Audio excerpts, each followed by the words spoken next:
Yes, it's Marlon Roudette here. How you doing? First of all, thank you to Saturday Night Online and my boy Romeo for having me, and thank you to everyone for sending in these wonderful questions. Excuse the notepad, keeping it old school. Michelle from Lansdale is asking, is there anyone you would like to work with in the future?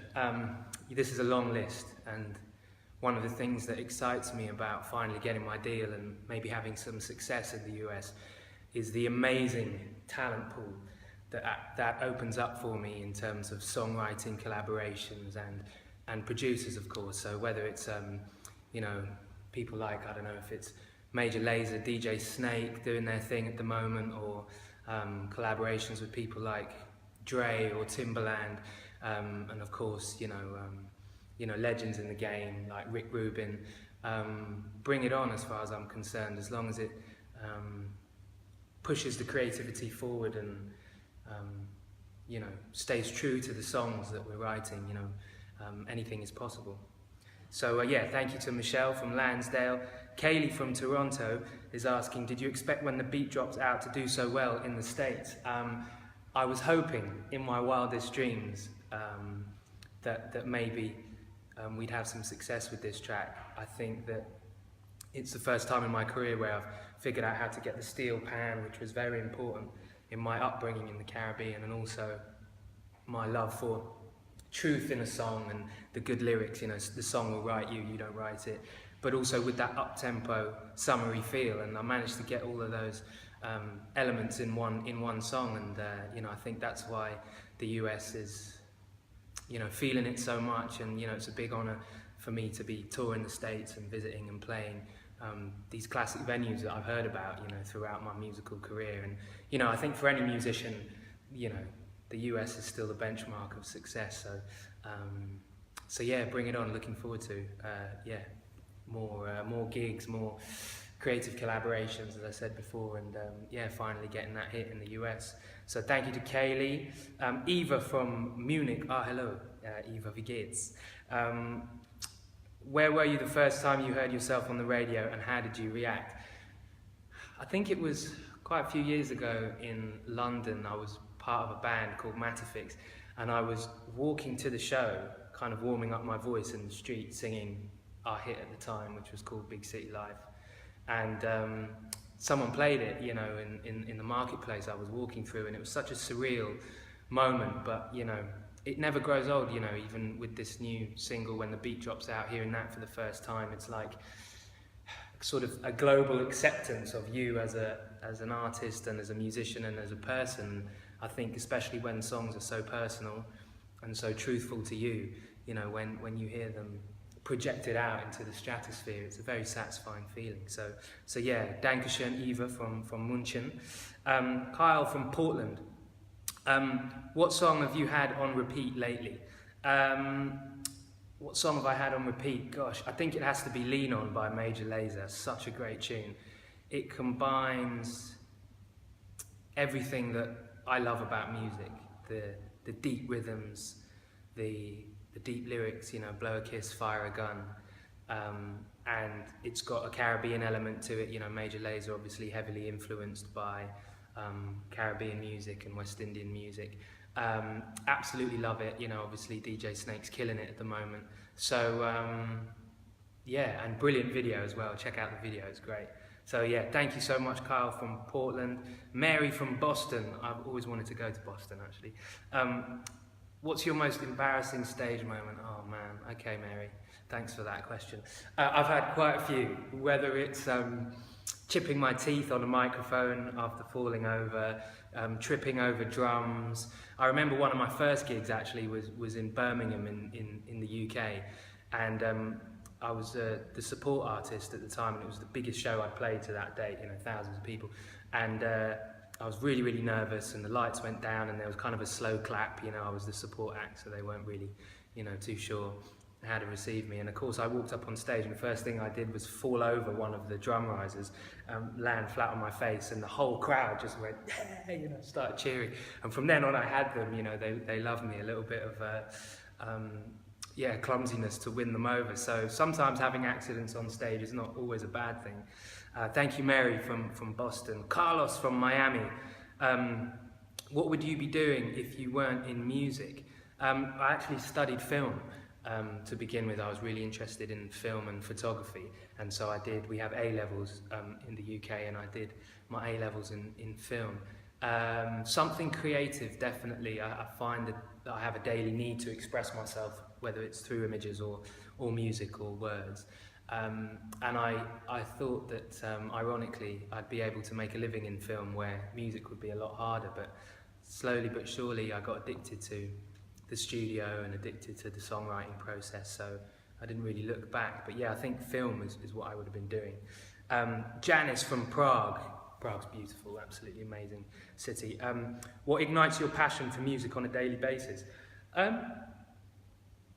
I think I have a sort of burning desire for some reason to express my daily experiences, my life experiences, and those of the people around me through songs and through music and through words and poetry. Where that comes from, I have no idea, but sometimes I can be inspired by going to incredible exhibition, or by I'm sitting in Egypt at the moment, driving through Egypt. I heard some amazing rhythms and sounds, and all of a sudden that makes my imagination spiral off somewhere, and I sort of can't wait to get back into the studio and put that down. Or I'm always singing an idea into my dictaphone. A lot of lyrics I get from daily conversation. You might say something to me that I think is a beautiful play on words or a great turn of phrase, and all of a sudden I'll write it down. And yeah, I think that the songwriter artist lifestyle is a lifestyle. It's a constant sort of burning desire to put everything into creativity that you can't switch off. So sometimes it's annoying for the people around you when you stop talking because there's a song come on in the restaurant or whatever. But yeah, I think that's the best way I can sum it up. Vince from Montreal is asking, what's been the best moment of your career so far?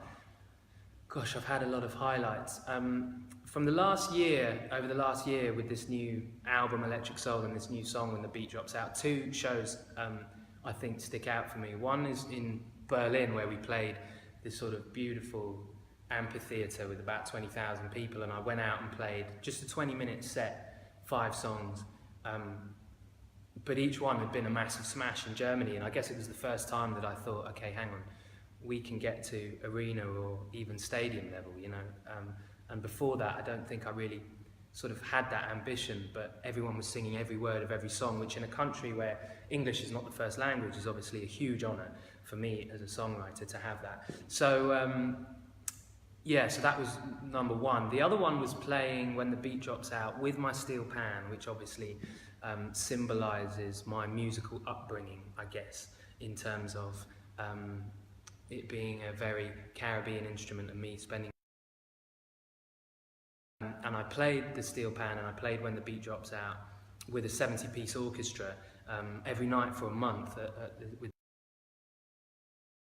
For me, so inspiring. I'd come up through the stage playing Bach with the orchestra, and then I'd sort of segue into When the Beat Drops Out. And playing with musicians on that level was a huge confidence boost for me, and also I think displayed the songs in another light. So that was really, really satisfying. So thank you, Vince from Montreal, for that question. Shane from Budapest. If you could only eat one food for the rest of your life, what would it be? That's a tough one. I would say probably something from the Caribbean, like maybe roti, which is a very Trinidadian Caribbean dish, which is amazing because it's where the Indian culture mixed with black African culture in the Caribbean, and that combination has created some amazing food in St. Vincent, where I grew up, but also in Trinidad. So I think maybe roti. Sushi I could do every day. Sushi I find just gives me the energy for life. So yeah, salmon sashimi you can't really beat. Carly from Atlanta. What's the meaning behind the video for When the Beat Drops Out? Well, we tried to make it, I had the feeling that it was about either an unfinished relationship or a lifestyle that was quite flash and quite bling, but had all of a sudden deteriorated, and the dream had ended somehow, and there were these two broken people kind of walking around a house that symbolised the relationship. Sorry, maybe a bit too deep, but yeah, I wanted it to have a mansion that was kind of unfinished and a little bit crumbling, and basically, yeah, we filmed it in Mallorca. It was kind of showing how these two people had maybe grown apart and maybe were a little bit bored with the lifestyle, and yeah, a dream unfinished basically. But yeah, I hope that comes across in the video. Some people are just like, hey, is that your house in LA? And I was like, I don't have a house in LA. Wish I did, but I don't. But yeah, I think I was always trying to create an otherness, sort of a deeper undercurrent with the videos, and of course, I think it's visually stunning, and that's the most important thing. So yeah, thank you, Carly from Atlanta. Josh from London, what's your favourite song to cover? This is a tough one, I think, because I'm in awe of so many musicians that I often will admire and love and appreciate a song, but would be a bit timid or shy to try and cover it myself. But Jimmy Cliff is one of my favourite artists, so The Harder They Come is a song that I often sing, and I just love everything about Jimmy Cliff, the way that he was so musical, but he brought the ghetto and the socio-political comments into his music. I think that was really, really important, and really important for Jamaican reggae music at the time. Obviously, it's from the film The Harder They Come, which is an all-time classic favourite of mine. So yeah, I'd have to say Jimmy Cliff. Pat from Louisville, describe Electric Soul in 2 words. Electric Soul, there it is. I think it's the best name for the album because all of the songs were written on piano or guitar in a very soulful, old school way, but we tried to inject some of the modern day production in it, and I was listening to Drake and The Weeknd and Frank Ocean and all this stuff, and wanted to have, not copy that, but have an element of now, basically, in the music, but also be able to strip it back, sit down at a piano and sing it to you. So yeah, Electric Soul. Alex from New York City, what do you want people to take away from your music overall? I think the most amazing thing about music and pop music as an art form is that everyone with our various different experiences in life, our different upbringings, our different tastes, our subjectivity, everyone brings something different to a song, and once it's written and completed and mixed and it's out there, it's really not mine anymore. It's for people to interpret depending on their experiences and their tastes, and I think that's fabulous when people come up to me and they're like, hey, I love that song that's about this experience, and I'm like, well, actually it wasn't, but I love that you've brought that to it and you've made me think about it in a different way and made me perform it in a different way, because it's not just my experience anymore. And that's something that's global, that's universal, that goes so much further beyond me in my bedroom with a personal experience hunched over a guitar. So yeah, that's that's modern music for you. It's beautiful. So Alex from New York City, thank you so much. Anne from Santa Cruz. These are all places that I really want to go to, by the way. What is one emoji that you wish was real but isn't yet? Well, first of all, I love the fact that they have the new multiracial, multicoloured emojis on the iThings at the moment, because I think that it helps represent the Roudette family a little bit better. We're of all colours and shapes and sizes and multicultural, global family, so I'm happy to see that. But I guess the emoji that I use the most is probably the little monkey with his face covered with his hands. I think that's pretty cute. Looks a little bit like my son as well. So Martin from Cleveland, what's the biggest difference between music in the UK and in the United States according to you? I think in the UK, we're very obsessed with what's cool and what's in and what's from a particular scene and a particular movement. And for many, many years, I found it quite difficult to penetrate the UK music business because I was a bit of a wandering soul, you know, born in London, but left at the age of 9, went to the Caribbean, came back at the age of 17, and I didn't really feel part of one particular movement or the other. And my music kind of spanned many different genres and places and times. So, of course, we have amazing records and, you know, an incredible history of British artists breaking in the United States.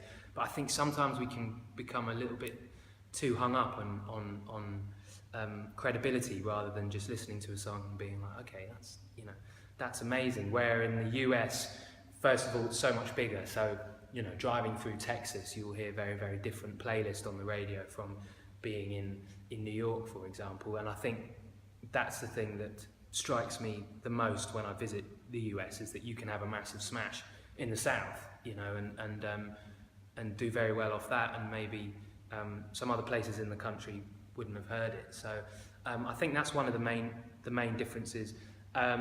Also, I think the radio stations in the US are much more specific. You know, you'll have your hip hop and R&B station, and then you'll have your rock station, and that kind of suits, you know, your mood a little bit more. You can switch between. And also, the mad thing about America is there are loads of records that I didn't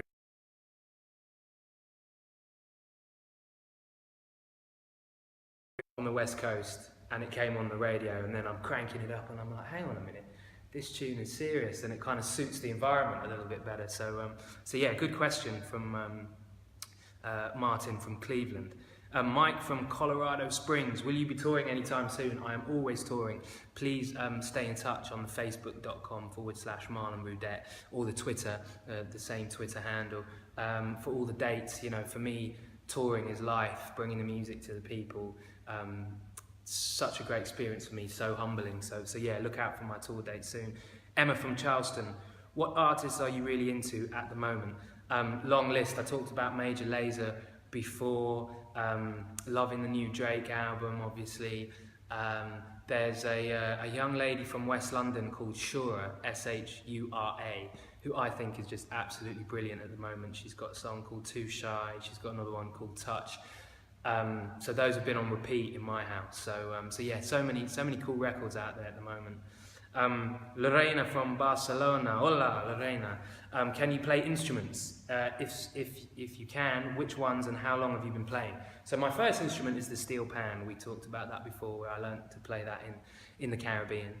And basically, yeah, it's made from an oil drum and has a terrific, summery, uplifting sound, depending on how you play it. So that's my first instrument, but then I also taught myself piano and guitar to be able to write songs and arrange music as well. So yeah, I think being hands-on in the process is really important to me. Pete from Huntington Beach, who would you say was your biggest musical influence growing up? I would say, who was my biggest musical influence growing up? I would say, obviously, I'd have to say Bob Marley. You know, maybe a bit of an obvious answer, but albums like Exodus and Kaya, you can't really beat them in terms of an artist who was in the right place at the right time to influence a revolution in music, basically, and create songs that were of a completely new genre. Absolutely incredible, obviously global superstar, and one of the only global superstars from the developing world, you know, and I think that's, you know, really, really important. Understood the struggle, but so musical as well, so I'd have to say Bob Marley. Abby from Brooklyn, what is one song you would consider your guilty pleasure? My guilty pleasure, it would have to be a Phil Collins tune. In the Air Tonight, maybe. Such a great song, amazing. Isabel from Brazil, it's a Saturday night and you don't have to work. What are you most likely doing? It's a crazy one because, you know, as soon as I go out to a club or a nightclub, I'm always like shazamming a song or listening to it and thinking, what elements of that could I incorporate into what I'm doing? So that sometimes that becomes work as well. So I think if I'm not working, then I'm reading at home, love my history books, Netflix, come on. You can't beat a bit of Netflix on a Saturday night with a pizza. Chris from New Orleans. What's been your favourite city in the US that you've been to so far? I actually, unfortunately, haven't been to that many cities, but Austin, Texas, I'd say would be up there. We went there for South by Southwest this year, and I was just blown away by how musical the town was and how geared for music it was. You know, it seemed like there was a venue on not just every street corner, but in between the corners as well. Every restaurant, you get into the airport and people are playing music in the airport. So yeah, I'd say Austin, Texas was an incredible experience. Chantel from Morgantown. What song from Electric Soul means the most to you? So from my album Electric Soul. I think it's a song called Heart's Pool, because A, it took so long to finish and was written, you know, in 3 different countries around the world. But also, you know, it for me summed up and described a moment in my life in a way that I don't think I'm going to be able to beat again. And in a way that's kind of put that quite painful experience to rest for me. You know, our hearts pull one way, our souls have to die to live. I think it's about the way that we as songwriters and we as people sometimes torture ourselves, but learn from that and move forward from that in that way as well. And also, yeah, the beat's great, heavy bass line. So yeah, Heart's Pool is the name of the song. Dana from Chicago. What's your favourite breakfast food? It's a Caribbean dish called ackee and saltfish. I'm sure you can get it in Chicago. I'm sure there's a Caribbean community there. Yeah, so ackee is a fruit that, you know, grows. It's kind of like if you could have a fruit that was a scrambled egg, that's what it would look like. It would look like ackee. And then saltfish is a very old school way of preserving fish before refrigeration, and it's kind of just, you know, people have just grown a taste for it, but you soak the fish and then, yeah, cook it in the morning with ackee and salt. You're making me hungry. So yeah, Anita from Nashville. What do you miss most about home when you're on the road? Obviously my son. I'm a father now, so being away from him sometimes is difficult, but with technology now, FaceTime and Skype and everything, it's a little bit easier. But I miss him the most, the way, you know, he changes so quickly and he grows and he comes back and he's got 100 new words to show daddy. So that's what I miss the most. But I love touring. I enjoy waking up in a new place every day. I enjoy the tour bus life. I'm one of those weird people, maybe because I've travelled from such a young age. So yeah, for me, nothing beats it really. It's you know, travelling is a great teacher as well. Chase from Calgary, and this is the last question. That was over so quick. What or who inspired When the Beat Drops Out? So When the Beat Drops Out was written at quite a difficult time in my life. I'd been through writer's block for a few months, and I was in LA, and I was feeling quite intimidated by the music business and a little bit bereft, a little bit lacking of inspiration. And I just went to hang out with my friend Jamie Hartman, who co-wrote the song, and he said, well, let's not try and come up with anything, let's just sit down and jam. And all of a sudden we got the steel pan riff, and then we got the lyric When the Beat Drops Out, and then I was like, you know, this is about what happens when the fame is gone, when the money is gone, when the crowds have left, who's there? And I think it's a sentiment that not only, you know, successful musicians or famous people have, but everyone has. You know, we all have that moment where we're like, okay, hang on, this is getting scary, and I'm mortal, and I'm not bulletproof, and that's really what that song is about. And there's some lyrics in there that I'm very, very proud of. You know, the song will write you, you don't write it. It often feels like, you know, I'm a spoke in the wheel, I'm a part of the process, I'm another instrument in the studio rather than in super control of everything. And that's a very, very humbling feeling, and it's one that has become addictive, you know, writing hits, not just because of the financial rewards, but because of monitor is amazing. So yeah, that's kind of the story behind when the beat drops out. So yeah, Chase from Calgary, thank you so much. Thank you to everyone for sending your questions in. Yeah, my name is Marlon Roudette. It's been a pleasure here on Saturday Night Online. Yeah, Romeo, I got to, do a big shout out to Romeo and everyone at Saturday Night Online. Thank you so much again. It's Marlon Roudette. Peace and goodbye.